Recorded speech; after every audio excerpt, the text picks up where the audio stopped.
এখন 30 টাকা, রাত্রে হোক আর দিনে হোক ভাড়া 30 টাকা। একজন হইলেও গাড়ি মঙ্গলদার যাত্রী লিয়ে আইলে ফুলের মুখ নিয়ে দিয়ে আইব। যে গাড়ি দিত না অভিযোগ করবা তো গাড়ি তারা যেভাবে আমরা আরম্ভ করছেন এটা প্রশাসনের ব্যবস্থা। আসসালামু আলাইকুম। আমরা এই মুহূর্তে আছি আসলে কদমতলি স্ট্যান্ডও। আপনারা জানেন এখান থেকে সারিয়া মুগলা বাজার যায়, আবার মুগলা বাজার থেকে কেন হয় আপনারা 10 টাকা ভাড়া বাড়ছে। আসলে তারা দাবি করা যে তেলের দাম, গ্যাসের দাম বা ইনকাম এগুলো বাড়ছে। 10 বছর আপনারা 10-20 টাকা করে মুগলা বাজার এখান থেকে গেছেন আইসেন। এখন আপনারা 10 টাকা বাড়াইছেন, তারাও জিনিসটা করে সব কিছুর দাম বাড়ার কারণে বাড়াইছেন। এটাকে তারা দাবি করা যে মুগলা বাজার 12 কিলোমিটার রাস্তা, তারা এই 12 কিলোমিটার হিসাব করিয়া তারা ভাড়াটা উফরে পড়ে, এর কারণে আসলে 10 টাকা বাড়াইছে। আমরা জানবো আজকে তারা কিতা লাগে এই ভাড়াটা বাড়াইলা বা কেনে পারলো।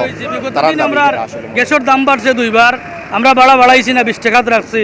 বিভিন্ন রোডের লোকাল ভাড়া বাড়ছে, আমরা বাড়ছি না বা বাড়াইছি না। এখন আমরা দেখলাম যে আমরা না বাড়াইয়া কোনো উপায় নাই, আমরা সব দিক দিয়ে বাড়াইছি। নিত্যপণ্য জিনিসের দাম বাড়ছে, গাড়ির ট্যাক্স বাড়ছে, গাড়ির ইনকাম বাড়ছে, আমরা তো চলতে হইব।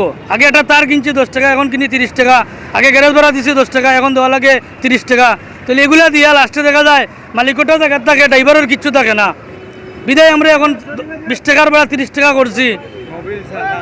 সব কিছু বিবেচনা করিয়া নিত্য প্রয়োজনীয় জিনিসের আমরা তো কিনিয়া খাওয়া লাগে।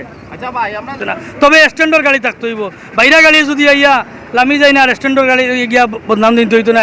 গাড়ির নম্বর দিবা, যে গাড়িয়ে গেছিলাম আপনার রেস্টুরেন্ট নিয়ে হইলে আমার ফুলের মুখ নিয়ে দিছে না 70 কিংবা খতম তো দিলাম আইলেছে, আমার অভিযোগটা দিলাম। অভিযোগ আপনার অবশ্যই এই অভিযোগের বিচার পাইবা।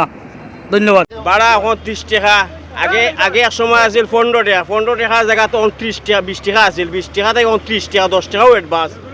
আর রেগুনা এখন 20 টাকা। প্রশাসনের ব্যবস্থা নৌকা দ্রুত তাড়াতাড়ি। তারা 40 টাকা কয় ওলা কয় তারা, এখন 20 টাকা এর পরে তারা অনেক সময় গাড়ি ছাড়ে না।